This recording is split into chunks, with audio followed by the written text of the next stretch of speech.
Coming up on 5 Minute News. Bipartisan sexual harassment bill approved in Congress. Texas abortions fell 60% in first month under new rules. And Russia holding military drills in Belarus as talks continue. It's Friday, February 11.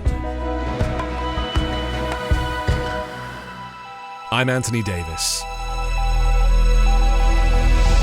Congress has given final approval to legislation guaranteeing that people who experience sexual harassment at work can seek recourse in the courts, a milestone for the Me Too movement that prompted a national reckoning on the way sexual misconduct claims are handled. The measure, approved yesterday, is expected to be signed by President Joe Biden, bars employment contracts from forcing people to settle sexual assault or harassment cases through arbitration rather than in court, a process that often benefits employers and keeps misconduct allegations from becoming public.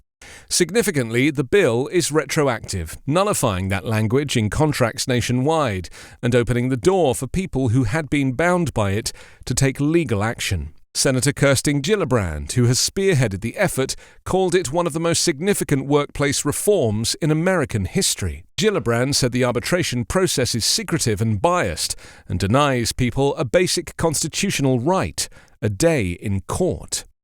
The legislation has uncommonly broad bipartisan support in a divided Congress. That allows the bill to be passed in the Senate by unanimous consent, a procedure almost never used for significant legislation, especially one affecting tens of millions of Americans. The House passed the bill this week on a robust bipartisan basis in a 335-97 vote.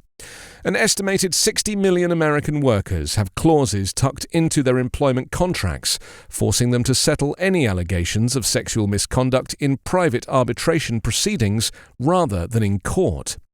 The widespread practice has come under fire in the wake of the Me Too movement for forcing employees to seek recourse without a jury, a chance to appeal a decision, or the sunlight of a public court process. Abortions fell 60% in Texas in the first month under the most restrictive abortion law in the US in decades, according to new figures that for the first time reveal a full accounting of the immediate impact. The nearly 2,200 abortions reported by Texas providers in September came after a new law took effect that bans the procedure once cardiac activity is detected, usually around 6 weeks of pregnancy, and without exceptions in cases of rape or incest. The figures were released this month by the Texas Health and Human Services Commission. In August, there had been more than 5,400 abortions statewide.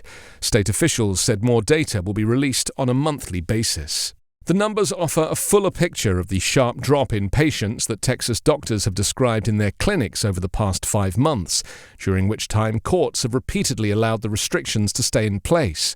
It has left some Texas patients traveling hundreds of miles to clinics in neighboring states or farther, causing a backlog of appointments in those places.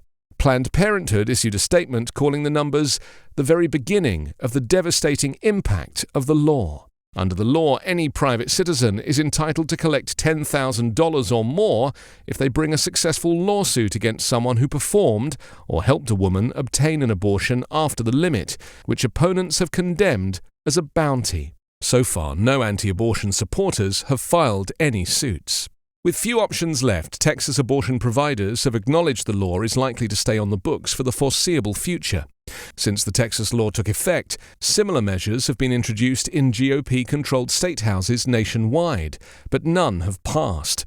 Arizona Republicans this month continued moving swiftly to outlaw abortion after 15 weeks of pregnancy. Britain said on Thursday the most dangerous moment in the West's standoff with Moscow appeared imminent as Russia held military exercises in Belarus and the Black Sea following the build-up of its forces near Ukraine. Ukraine also staged war games as the United States urged Americans in the country to leave immediately due to increased threats of Russian military action. But leaders on all sides signalled they hoped diplomacy could still prevail in what British Prime Minister Boris Johnson called Europe's biggest security crisis for decades. In a new round of talks, Britain's foreign minister sparred publicly with her Russian counterpart in Moscow as he scolded her for her lack of knowledge of Russian and Ukrainian politics. Boris Johnson visited NATO headquarters in Brussels, and Germany's leader met his Baltic states counterparts in Berlin, where officials from Russia, Ukraine, Germany and France were also holding discussions. Russia, which has more than 100,000 troops near Ukraine's borders, denies Western accusations it may be planning to invade its former Soviet neighbour, though it says it could take unspecified military technical action unless demands are met. In a new point of friction, Ukraine criticised Russian naval exercises that it said were part of a hybrid war and had made navigation in the Black Sea and Sea of Azov virtually impossible. Nearly 9 hours of talks between Ukraine and Russia on Thursday failed to produce a breakthrough on signing a joint document, but both sides agreed to keep talking, the chief of staff to Ukraine's president said after the talks in Berlin. Meanwhile, the US State Department urged all Americans in Ukraine to leave immediately due to what it called increased threats of Russian military action.